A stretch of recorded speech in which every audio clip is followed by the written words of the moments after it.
SEC registered investment advisor. SEC registration does not constitute nor endorse of the firm, nor does it indicate that the advisor has attained a particular level of skill nor ability. Investing involves risk of loss. Insurance, consulting, and education services offered through Diamond Life Planning is a separate and unaffiliated entity from Simplicity Wealth. This information is provided as a general information that is not intended to be specific financial guidance. Before you make any decisions regarding your personal financial situation, you should consult a financial or tax professional to discuss your individual circumstances and objectives. Welcome to the Rock My Finances show on K4HD Radio and Talk4 TV, where we put the fun in finance. Join Powerhouse Jennifer Jost, CDFA, CMC, and Private Wealth Advisor, as she collaborates with you to create clarity, control, and confidence with your money, your way. It's not about the zeros, so what is it all about? Let's find out. Now here's your host and weekly friend, Jennifer Jost. Hey y'all, welcome back to Rock My Finances. This has been a dream come true for me because I've just been working with people for so long and I get so many questions, and I wanted to have like a live radio show on XM radio, but that's my big dream, right? And then I can answer questions. You could call in and we can have like real chats. But until all that wonderful accolades happen, or whatever you want to call it, I'm going to be doing these so I can answer your questions. And I hope you can relate to some of these questions that I've received over the years. This is Live Your Diamond Life, Authentic Q&A for Women. This is Chapter 6. Why does money come and go? Right? Like we feel like we're doing a really good and we pay off all our debt. And last year I bought my house. I had to buy a new car, which I love her. Her name's Diamond. I bought a Genesis. Like she's adorbs. I love her so much. She's white interior. I love all of that. And then it's like, okay, now I've got my daughter's wedding to go to. We're going to Iceland. It's like, okay, whoa, money is coming and going for sure, right? So why does that feel unstable and crazy? So we're going to ask a lot of questions around this, right? Here's question number 1. Why does money come in and then it disappears so quickly? So what's underneath that? We know it's never about the zeros, right? That's our tagline. It's never about the zeros in the bank, because I can have somebody with 6 zeros in the bank and they feel the exact same as I have 1 zero in the bank. Like it doesn't even matter. You can have 1,000 or 100,000. And I have people, my clients, that feel exactly the same. So it doesn't matter. The zeros do not matter. We have to take care of the underlying beliefs. So what's underneath that is it disappears so quickly. Your nervous system is calibrated to a certain normal. I call it a temperature. You have a money, wealth temperature. So you're calibrated to that normal feeling of those zeros in the account. And that's just normal for you. Like I made a certain amount of money forever and ever in the beginning of my industry, right? I don't even know what it was, like maybe 80,000. Then it was like 100,000. Then I made like 150,000 for many years. And it was just, it was normal. And then it went up to 200,000. It was 250. Like it just kept increasing, but it increased slowly so that I could raise my temperature of my normal of money coming in. Does that make sense? And we all kind of do that, I think. So if you're used to a specific level of money, instability or anything above that feels unfamiliar, unsafe. It could feel downright scary. So if you were to, like I did one year, I doubled my income. I made 125,000. All of a sudden I made 250. Like boom, right off the bat. That was weird. Because then I had so much extra money, which bucket am I going to fill, right? I'm a financial advisor. It was so fun to pick a bucket that I wanted to put my own money in. It was so fun. So it can feel unsettling at that point. So what we normally do is, if we are feeling unsettled, it's our energy. It's about how we feel about it. So what happens? We create an circumstance or an experience to spend that money to get it back down to the normal level that's in our bank accounts. So that's what I work with people on in the coaching sector. When they make, let's say I have everybody have a magic number. What do you want in your savings account? When you open up your app on your phone, you want to be able to see this amount of money every day. What is it? Let's say it's 5,000 in your checking and 10,000 in your savings. So you always want to see $15,000 when you open up your checking account. And when it starts to dip below that, your stomach starts to rumble, your heart might get some palpitations, like it just doesn't feel good. And so it doesn't matter about the zeros, whatever your number is, that's your magic number. I get that. So when we get used to that number, I ask them to add a zero to it. Add a zero instead of 5,000, right? I want you to be used to 50,000. How does that feel? You want 50,000 in your savings account. Well, that just sounds astronomical, right? But if you keep practicing that thought and adding a zero to that, you're going to raise your temperature. Now, we can play lots of little silly games to help you raise your temperature. Here's another game to help you raise your temperature on being worthy of money, being worthy of wealth. I want all women in this world, starting with our country first, to be worthy of wealth, because we will change the world. I don't know any women at all that do not want to help someone else. We usually want to make more money because we're going to help either our family or friends or a nonprofit. We all have something else in mind. So we could create such an amazing society if women felt worthy of wealth, because then guess what? We will attract it. It will come and we will make changes. So that's my mission and my little soapbox on this earth right now. Okay, back to my little game. So it's I think it's an Abraham Hicks game. Did I get it from Abraham Hicks? I can't remember, but you have to spend, and it's so fun. You can either do $100 a day or $1,000 a day, but you do this in your brain. You could do it every day if you wanted to too. Get a group of friends together and text each other what you're going to buy. Every morning you wake up and you get a new $1,000 or a new $100, whatever works for you. And you have to spend it. You can't donate it. You can't save it. You have to spend it. And you literally shop. Like, what am I going to buy? My first $1,000. You can't pay off debt. You can buy a house, but you can't save it up to buy a house. So you have to spend it every day. And it really tricks our brain and our subconscious that we have this money. Our subconscious does not know that we don't have this money. So we're changing our new normal, because then when we get up to like, it increases $1,000 a day. So then the next day is $2,000. Then it's $3,000. Then it's $4,000. And it's like, oh my gosh, I don't even know how to spend $10,000 a day or $15,000 a day. Now I'm buying, what am I buying? Like, oh my gosh, there's so much things, right? So it's kind of fun, because then you really got to shop for it. So now you're shopping in these thousands of dollars that you've never done before, and it tricks your subconscious. It's really kind of fun. So if you want to raise your temperature, raise your normal that your brain is used to, add a zero to everything that you do. That's one thing. The next thing is, next time money comes in, pause. Don't move it. Don't do anything for at least 24 hours. Let it sit in the bank account. Keep looking at it. See that money come in. If it's cash, hold it, feel it, keep it visible. I have cash stashed all around my house. It could be $1 or $5, $20. Every time I open up a drawer or look at some, oh, there's no more money. Oh, there's more money. A purse, pockets, anything. It's okay. Because one of my mantras is money is everywhere. Money is everywhere. Money is everywhere, and it comes to me easily and effortlessly. That's my friend Denise's motto that she always has. I love it. Okay. We want to retrain our brain around taking our time to spend the money. So keep that in your account for a while and retrain that. All right. Question number 2. Why do I feel an urgency to spend or move money as soon as I get it? Because we feel like we got to do something with it now, right? It's in the bank account. It's you got a big fat bonus check.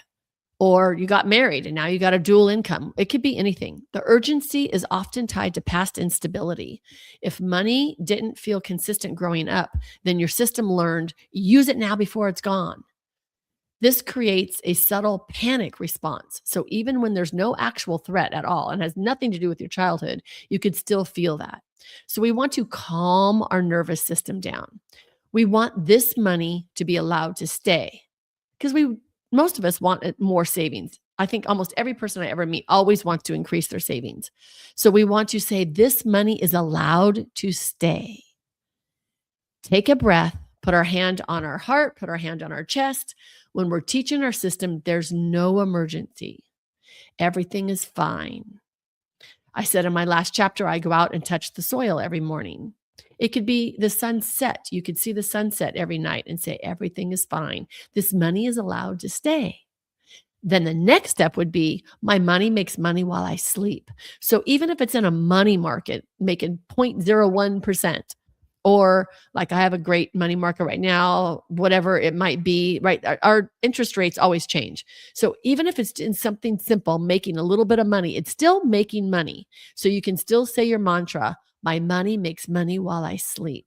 That's amazing. So that savings account's going to make you feel good to keep it there and keep it. And you're going to have more stability the more times you do this. Okay, number 3, why do I make good money, but I still don't keep it? What's underneath of this? Earning and holding on to money is absolutely completely 2 different identities, 2 different energy fields, 2 different feelings, right? So you may have learned how to achieve, produce, perform, earn, work your butt off 7 days a week, 365 days a year. Are you that type A like I was, came in with my list every morning, looked at my list at my desk, my to-dos.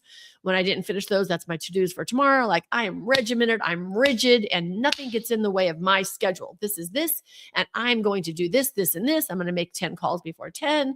I'm going to get through all of my to-dos. I'm going to talk to all my people, like very rigid, very getting things done. But you didn't learn how to receive, hold, or sustain. Receive, allow, relax, open, allow the manifestations to come to you. Allow great ideas. If we don't have space between the raindrops, as I always hear from my friend Petalin, if we don't have space between the raindrops, then it's just consistent. Can you feel that a minute? We want to feel the space between the raindrops. I just love that. I love that. It helps us breathe more, helps us relax, because there's things that are coming to us all the time. The universe is always giving us little secrets and hints. Remember when Oprah used to say, you always get a whisper, and then you might get a tap on your shoulder, and then you're going to get slammed into the cement wall if you didn't hear it yet. So we're always receiving great gifts from the universe, from God, from our angels, from those who've passed before us, whatever your belief is. We are always getting messages on the right thing to do, but we have to slow down to receive it, to allow it, and to trust it. And I know that's one of the hardest things for us to do, is trust. So I want money to be able to come through more than just effort. I want it to come through good feelings. I don't want it to be leaving just because you want to get rid of it. Now, if you're going to pay off debt, that feels amazing. So I want you to celebrate. We do not celebrate enough. First of all, I want you to celebrate when you get it. Everybody has to have a money dance. If you're on video, you're going to see my money dance right now. I look so crazy, but this is my money dance. I want you to be able to have a money dance and celebrate. When you receive money, when you pay off debt, when it feels really good, when you maybe did something. I had a lot of my clients either go in their Amazon basket or their online baskets or their Instacarts, or just shopping around what they wanted to do and hang on to it for 3 days. You can't buy it yet. So that money, I want it to stay there. And I want you to go window shopping and dreaming and desiring. And then you're going to hang on to it for 3 days. So now you're telling your body and your subconscious that you are wealthy. It's a little bit of a trick. I think I got it from Prosperity Consciousness. It's a book, really, really good book, Prosperity Consciousness. And it's a trick that we're tricking our subconscious. And so we're telling our body, our nervous system, that we're wealthy. We've got money. We are on it. We're good. And now we get to choose where we're going to spend this money. So now we're going to take our time. Where am I going to go out to dinner? I'm going to check out all these restaurants. If I want this blazer or these shoes, where do I want to buy it from? Now, only when it feels good. I don't want you to be stressed trying to get the best deal, running around, getting all crazy. I want it to feel good. If it doesn't feel good, walk away. Here's a writing exercise for this. Write down, I am someone who keeps and grows money. And repeat this daily. I am someone who keeps and grows money. I am expanding my identity. I'm expanding my wealth. And this is going to happen if you do this every day. It is a money muscle. You have homework here. This is not just a one and done. Sorry, which is why I have a job. Okay, question number 4. Why do I feel uncomfortable seeing money sit in my account? Why is that hard for it to just sit there? Well, what's underneath of that? Stillness can feel very unsafe when you're used to constant motion. If like your life is being about solving, fixing, or reacting constantly, right? We're always doing something. And then when nothing's happening, it feels kind of wrong. Now, I don't know about you, but I used to create a very busy calendar. I didn't know that what I was doing was running from my feelings. I stayed busy. I'm very social. I'm an extrovert. And I would just stay very busy. And I felt like I was a better person the more busy I was. If my phone was always ringing off the hook, or if I was always busy, I felt like I was doing what I was supposed to be doing. When actuality, what I was doing was running from the space between the raindrops to feel my feelings. So make sure that in our calendars, if you're type A like me and we're scheduling, schedule your money date, 30 minutes a week minimum, and schedule the space between the raindrops. I want you to have time. I want you to have feeling time. I call it feminine financial freedom time. We have to have that freedom time to feel the way we do when we are growing our wealth and we're growing our identity as becoming a wealthy woman or a woman of wealth. We want to be able to grow that, if that makes sense. So we have to have space. Okay, so we're going to create a movement by spending or shifting our energy around money. So we're going to open up our accounts and our money date. Open up your app on your phone, open up your spreadsheet. Like I have an Excel spreadsheet and a Google spreadsheet. It's so pretty. It's got pink and purple. When I finish it, it's green. When the money's coming in, yellow needs attention. Red means past due. I need to get it done today. I have all these colors and it makes me feel so good. So when we're doing that, we're going to do nothing. Just sit there. Do nothing. Just observe. Observe your bank account. Observe the check. Maybe you get a check. Just observe it. Don't act on it right away, especially now with our online deposits. We sign the back, take the camera picture, do it right away, right? Because now that money's in the bank, which I agree with. That day would be fine, but let's just hold that for a minute. Let's breathe into that income. Look at your paycheck. And if everything's just automatically deposited, make sure you get a copy of that paycheck and look at that. I did that. I'm worthy of this wealth. Just observe it. Let your body feel the discomfort of bringing this wealth in without acting on it. And just do that every so often. Okay. Number 5, why do I tend to overspend or overgive when I have money? Well, what's underneath? Money may be tied to emotional regulation. Spending might equal relief. Giving might equal approval. And releasing might equal control. Does anybody want relief, approval, or control out there? So if you didn't feel in control emotionally growing up, like me, money becomes a way to create temporary control or connection. So giving, that's always feels good, right? And I do recommend giving. It feels good and it tells money that we love it and respect it. So here's our exercise. We want to pause before we release it. So before we spend it or give it, I want to say, what am I feeling right now? If it's emotional, wait. Like we want to find that emotion. Separate the feeling from the action. See if you can separate that. So I just want to feel the way I feel around my relationship to money right now. And then when I can separate the feeling from my action, then it's okay to move forward with that action, which would be paying down your debt. I know there's a lot of people that have spenders to get relief from a yucky feeling. Some people go have a cocktail. Some people, I know marijuana is very prevalent around these days. It could be that. It could be exercise. It could be going for a run. It could be a hot tub, or it could be retail therapy. How many times have we heard the retail therapy? Okay, I'm going to warn you against that because that is very short and it's fleeting and it's not going to make ever long lasting good relationship with money. you are telling money that you're using it. You're not respecting it. So it's not going to withstand a good, long relationship with money. And we want money to come in forever. So if you're spending to get relief on a bad feeling, stop. Hire a money coach right now. Hey, y'all, rockmf.com, just saying. You want to not do that. I know it feels good, but it's very fleeting. And a lot of times you feel guilty after, which only just brings in another feeling. Okay, number 6. Why do I feel like money creates more responsibility than freedom, right? Especially if it's gobs of money. Like if you don't know what to do with all that extra money. In fact, I've had people very nervous about this coming to me because that's what I'm going to talk about is how much more money you're going to make next year or the year after. And they're like, oh my gosh, I wouldn't even know what to do with that. And I'm like, dude, I got all the buckets you can put money into. Don't even worry. You go make that money and I will help you put it away for you. And I'll help you spend it because we all have to have a fun bucket always.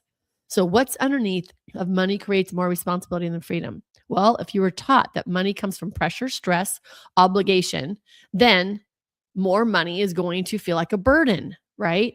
If your system avoids holding on to it and it will avoid feeling trapped. It's going to feel constricted. We don't want it. We want this to be freedom. We want it to feel amazing. So here's our exercise. We're going to write down in our money journal, money supports me by ... Money supports me by. Okay, it could be anything. Money supports me by paying for my housing, paying for my food, paying for my medical. Money supports me by helping me enjoy my life, buying my new house, buying my new car. Money supports me by coming in every month. Money supports me by growing in my savings account. We can come up with anything, but just write that down. Money supports me. And then list all the ways that money creates ease and joy with you, not the pressure part, but just the ease and the joy. You are rewiring the meaning of money. So the more time you spend with that in your money journal, the faster and quicker it's going to rewire. So why don't I feel like money creates more responsibility than freedom? It can. If you make a lot more money, you're going to need a CPA. You're going to need a trust to redo. When you buy things, there's things that you're going to do, but that's fun. So we want to rewire that thought of money supports me by, and then list all the ways that money creates ease, non-pressure. We're just rewiring that. I hope that makes sense for y'all. Now, I do know that when you make a lot more money, yes, you're right. Things change. Your relationship with money change and things to do change. And I can tell you right now, it's fun. It's really fun. So if you're worried about more money coming in, then you better jump on a money coach call or something because we really need to switch that wiring because it's fun. Money is fun. It rocks. It's a blast. And it's so great. So let's change our beliefs because I want you all to be women of wealth. And I want you all to be able to say, I rock my finances. We appreciate you joining us today, and don't forget to subscribe to the Rock My Finances YouTube channel for more engagement and bonus content. Tell me, what is your money story? Let's find out with Jennifer right here on K4HD Radio and Talk 4 TV. It's not about the zero, it's about the F word, feelings. Feelings Jennifer can't wait to explore with you next week. Until then, let's all say, I rock my finances.